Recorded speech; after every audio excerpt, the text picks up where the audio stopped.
بسم اللہ الرحمن الرحیم۔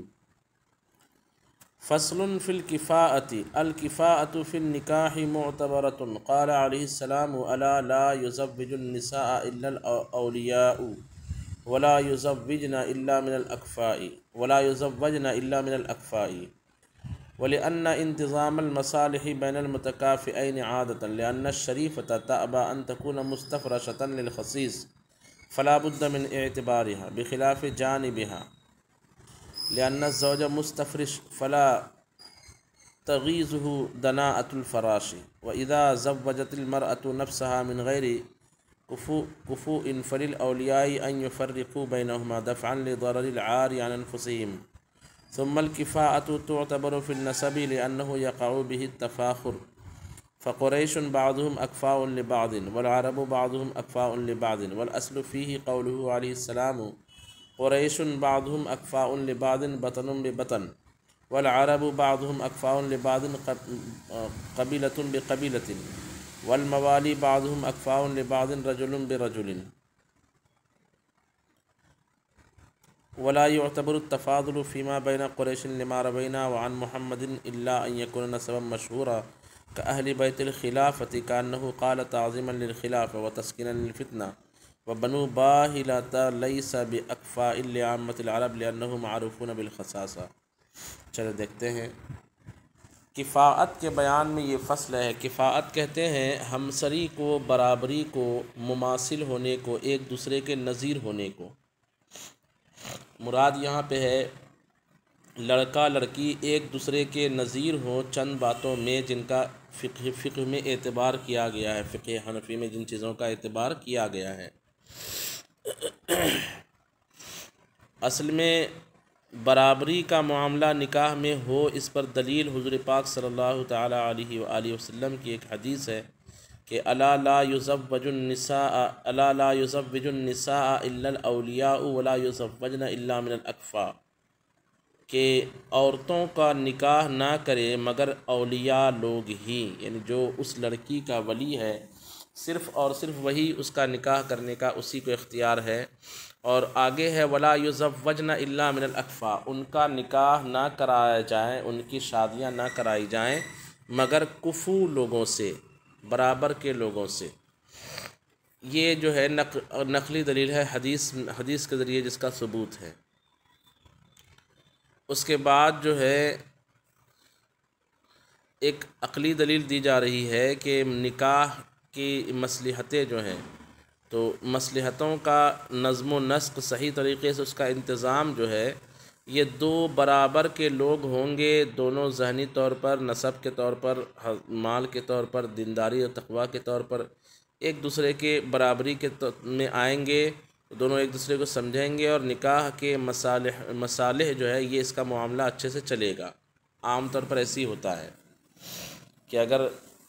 اجنبی لوگ ہو جائیں، ایک کی تہذیب جو ہے، یہاں جیسے انڈیا میں کہیں کہ ایک کی تہذیب کچھ اور ہے، دوسرے کی تہذیب کچھ اور ہے،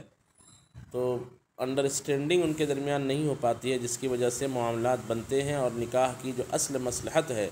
کہ زندگی بھر ساتھ رہے، اس سے بچے پیدا ہو، محبت برقرار رہے، آپس میں دونوں خاندان ملے ہوئے رہے، یہ سارے معاملات حاصل نہیں ہو پائیں گے۔ اسی لیے جو ہے کفو کا فقہاء نے اعتبار کیا ہے، اسلام میں کفو کا اعتبار کیا گیا۔ حالانکہ دیکھیے کفو میں جن باتوں کا اعتبار ہے ان میں سے ایک نسب بھی ہے، اور حضور پاک صلی اللہ تعالیٰ علیہ وسلم نے جہاں نسب کے ذریعے کفو کا تو حکم دیا ہے کہ عورتوں کا نکاح جہاں کرے وہاں کفو دیکھ لیں،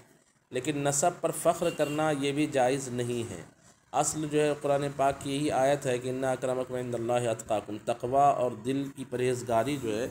یہ کسی بھی انسان کے لیے اس کے عمدہ ہونے اور افضل ہونے کے لیے سب سے بڑی چیز ہے۔ یہاں تک کہ یہ بھی فرمایا گیا کہ اگر کسی کا نسب تو اچھا ہو لیکن اس کا عمل خراب ہو، عمل اس کا بیکار ہو، تو نسب کی تیزی جو ہے اس کو عمل کی تیزی کی طرف نہیں لے جائے گی۔ تو اصل معاملہ وہی ہے کہ دلی طور پر کوئی پرہیزگار ہو تو وہ سب سے اچھا ہے، لیکن چونکہ لوگ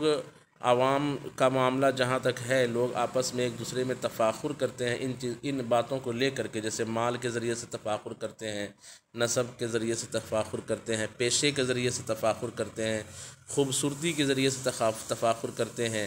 اب اگر یہ باتیں نہ ہو تو عار محسوس ہوتی ہے، لوگ جو ہے وہ بولتے کہ یار کیا میری بیٹی کی شادی، میری بیٹی نے ایسے لڑکے سے شادی کر لی کہ ناک کٹوا دی، خاندان میں بدنامی ہو گئی وغیرہ وغیرہ۔ تو اس طرح کے معاملات ہوتے ہیں، اس لیے شریعت اسلام نے ان لوگوں کے معاملات، چونکہ اسلام دین فطرت ہے، فطری دین کا نام ہے، تو ان معاملات کو بھی اسلام نے ملحوظ رکھا ہے، اور کفو کا اعتبار کیا گیا ہے کہ مرد و عورت کے درمیان چند باتوں میں مماثلت ہو، ہمسری ہو، برابری ہو۔ اچھا، ایک بات اور بھی ہے کہ اگر عورت جو ہے شریف خاندان سے ہے، عزت دار خاندان سے ہے، اور اس کا نکاح جو ہے گھٹیا خاندان والے جو ہے شخص سے کر دیا جائے، تو ظاہر سی بات ہے وہ اپنے آپ کو اس کے نیچے رہنے میں اس کو بڑی پریشانی ہوگی۔ اچھا، اس کا الٹ کہ جو ہے وہ مرد جو ہے اعلیٰ خاندان کا ہو، عورت اس کے مقابل نیچے خاندان کی ہو، اس میں بات زیادہ جو ہے عار کی نہیں ہوتی ہے، کیونکہ مرد جو ہے وہ صاحب فراش ہے اور عورت اس کی فراش ہے۔ تو صاحب فراش اگر اعلیٰ نسب کا ہے اور جو ہے فراش وہ کچھ نیچے نسب کی ہے، تو اس میں کوئی حرج نہیں ہے۔ یہ ایسا ہی ہے کہ مرد خود اپنے سے اگر کم ریٹ والی، کم قیمت والا لباس پہنے تو اس میں کوئی حرج نہیں ہے۔ تو جن چیزوں کا کفات میں اعتبار ہے، کون کس کے کفو ہوتے ہیں، تو سب سے پہلے کفات میں نسب کا اعتبار ہوتا ہے۔ کس کا اعتبار ہوتا ہے؟ بولیے، آواز آ رہی ہے کسی کو میری؟ نسب کا اعتبار۔ اچھا، وہ فصل فی الاولیاء والاکفاء جب شروع ہوا تھا اس وقت ہم نے یہ بتایا تھا کہ کفات اگر غیر کفو میں لڑکی اپنی مرضی سے جو عاقلہ بالغہ ہو اپنی لڑکی سے غیر کفو میں نکاح کر لیتی ہے تو کیا حکم ہے؟ تو پہلے جو ہے نا یہ مسئلہ، یہ حکم کتابوں میں لکھا جاتا تھا، یہ فتویٰ دیا جاتا تھا امام اعظم کے ایک قول نادر پر کہ ان کا نکاح ہی منعقد نہیں ہوگا اگر اولیاء کی اجازت کے بغیر غیر کفو میں اگرچہ بالغہ لڑکی ہے نکاح کر لے تو نکاح منعقد اس لیے نہیں ہوگا کیونکہ اس نے گویا کہ اولیاء کے حق میں تصرف کر دیا کہ اولیاء کا حق تھا کہ وہ نکاح ایسی جگہ کرتی جہاں اس کی عزت برقرار رہتی، اس نے اس کی عزت کا خیال نہیں کیا، اس لیے نکاح ہی لاگو نہیں ہوگا، حرام کاری ہوگی۔ یہ پہلے فتویٰ دیا جاتا تھا، لیکن شروع میں یہ بھی کہا گیا تھا نا کہ حق اعتراض حاصل ہوگا، یہ اصل مذہب ہے کہ اولیاء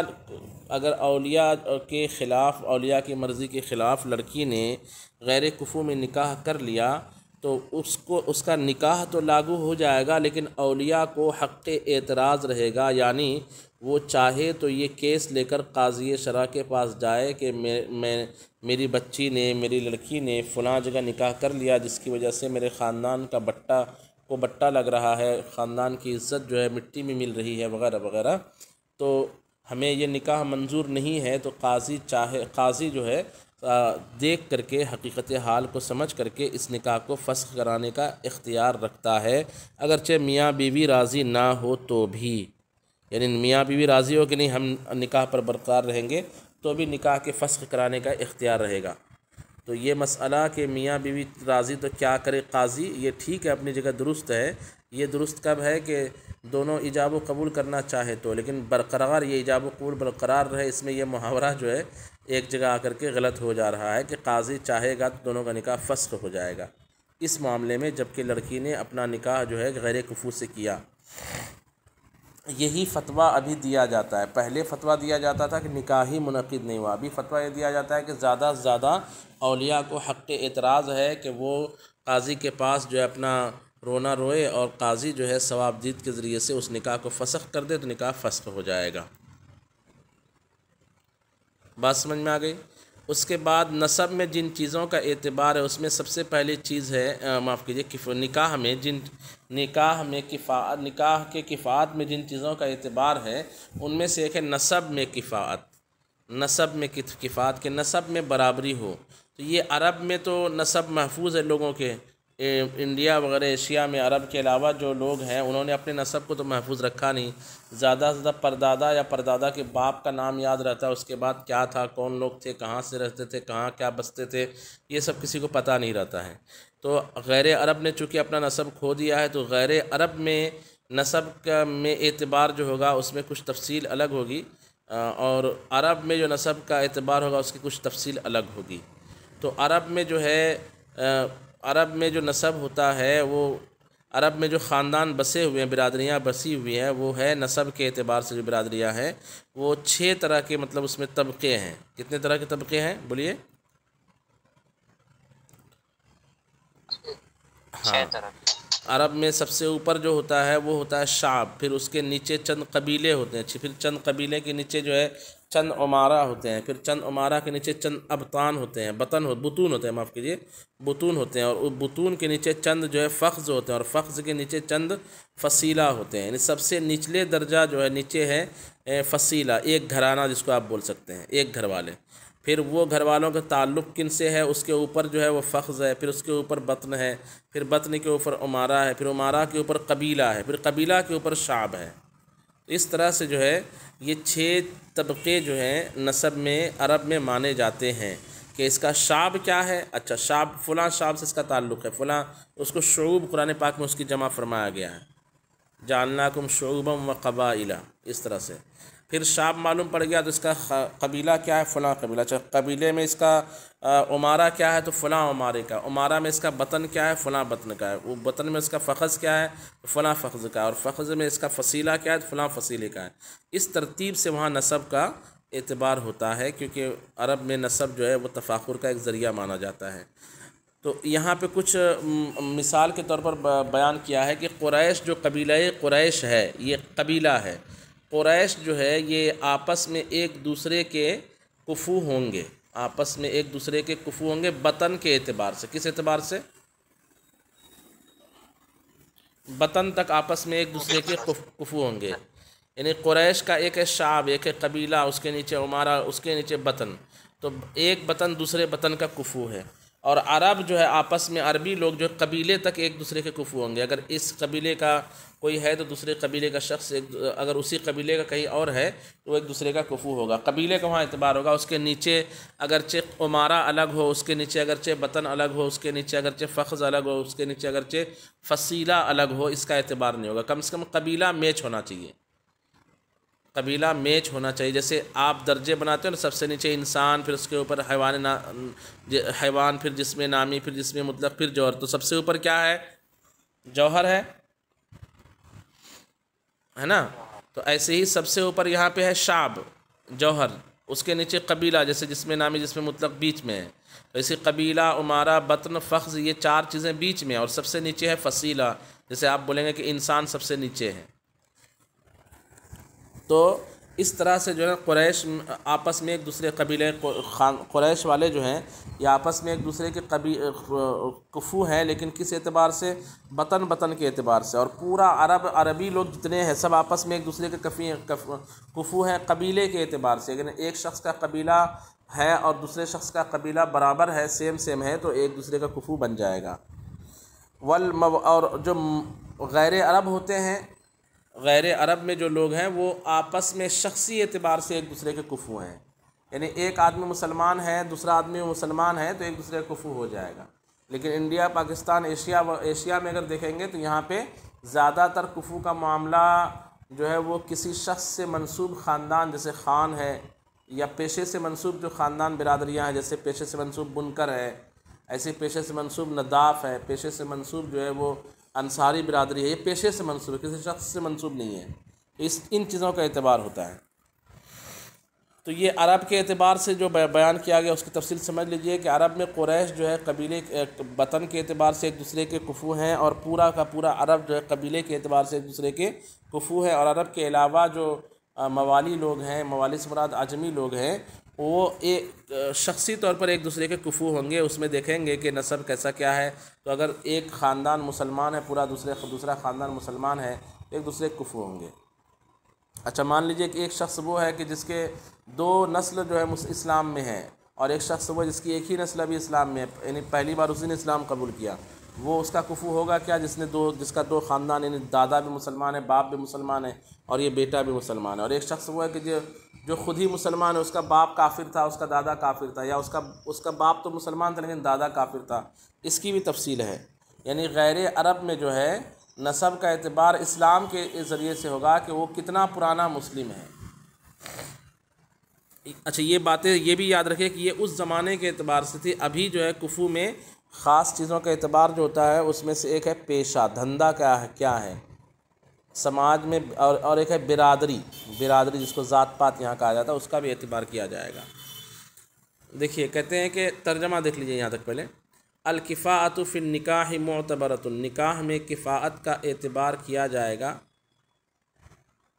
قال علیہ السلام، حضور علیہ السلام نے فرمایا، الا لا یزوج النساء الا الاولیاء، کہ عورتوں کا نکاح نہ کرائے مگر اولیاء، ولا یزوجن الا من الاکفاء، اور نکاح عورتوں کے نہ کرائے جائیں مگر اکفاء سے، یعنی کفو لوگوں سے.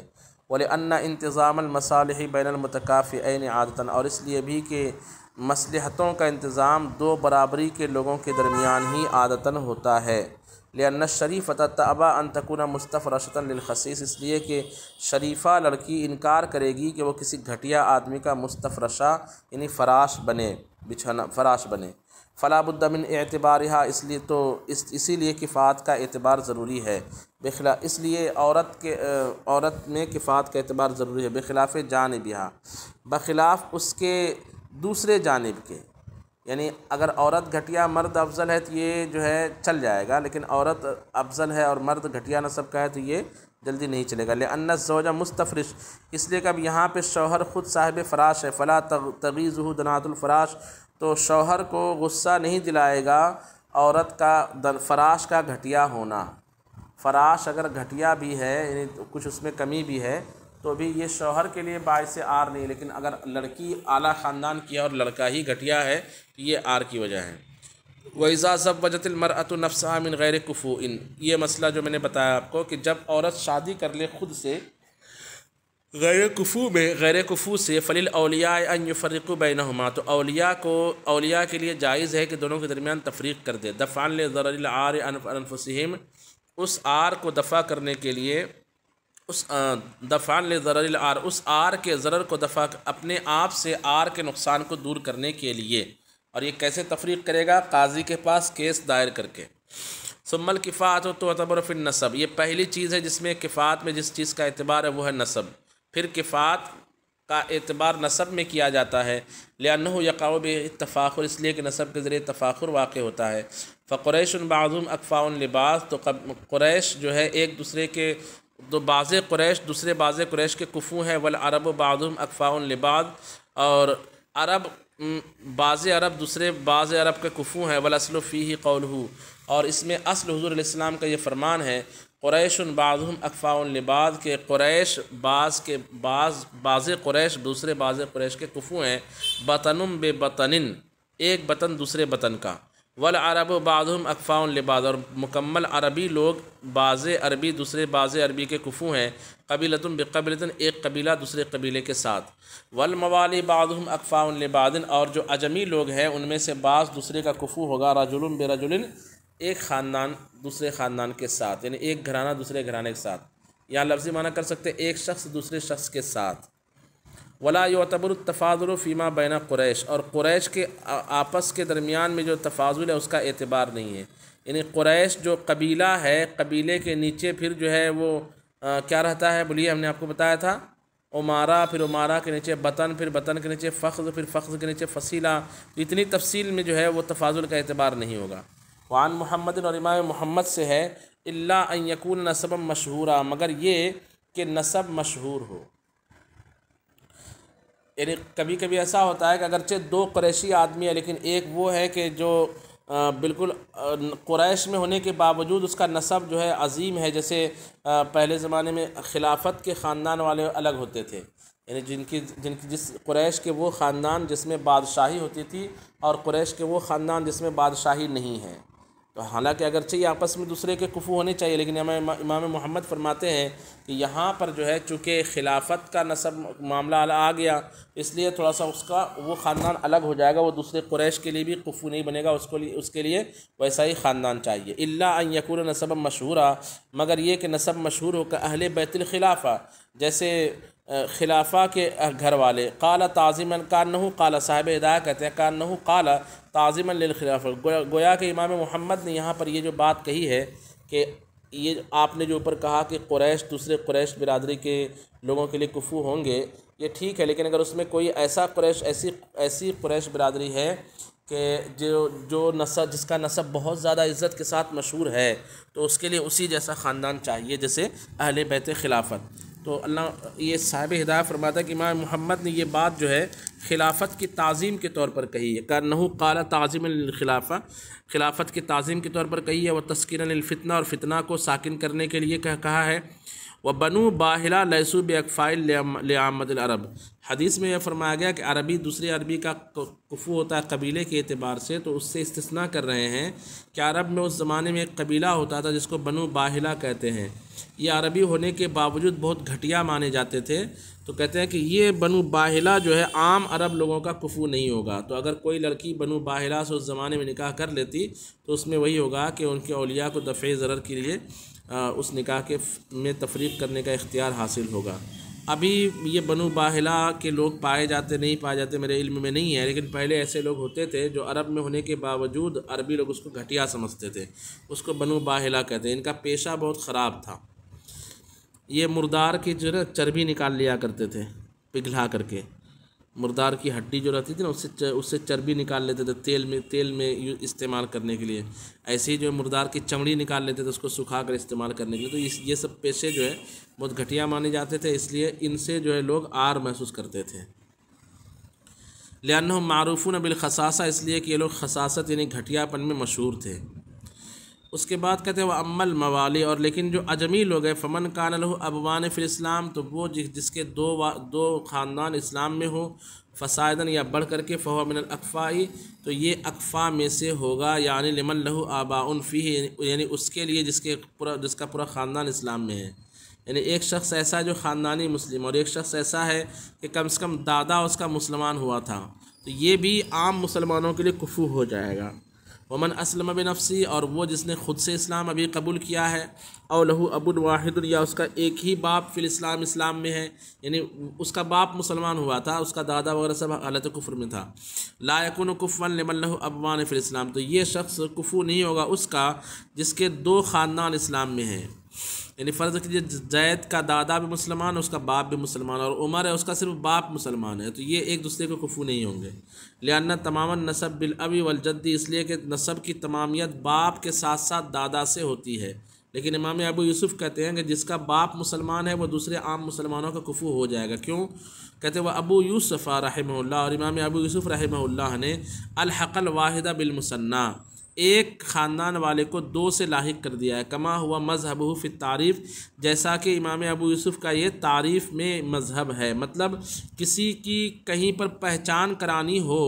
تو اس کے باپ کا نام لینا امام ابو یوسف کے نزدیک کافی ہے، دادا کے نام لینے کی حاجت نہیں ہے۔ جیسے نکاح کسی لڑکی کا کرانا چاہتے ہیں تو فلاں بنت فلاں کہہ دینا کافی ہے، یہ نہیں کہ فلاں بنت، یعنی ایسا نہیں کہ فلانا بنت فلاں ابن فلاں، جیسے ہندہ بنت زید بن عمرو، ایسا دادا تک کا نام لینا امام ابو یوسف کے نزدیک جائز نہیں ہے۔ تو معرفت میں چونکہ باپ کا نام لینا کافی ہے، اس لیے ایک شخص کا باپ اگر مسلمان ہے تو عام مسلمانوں کے لیے وہ کفو ہوگا۔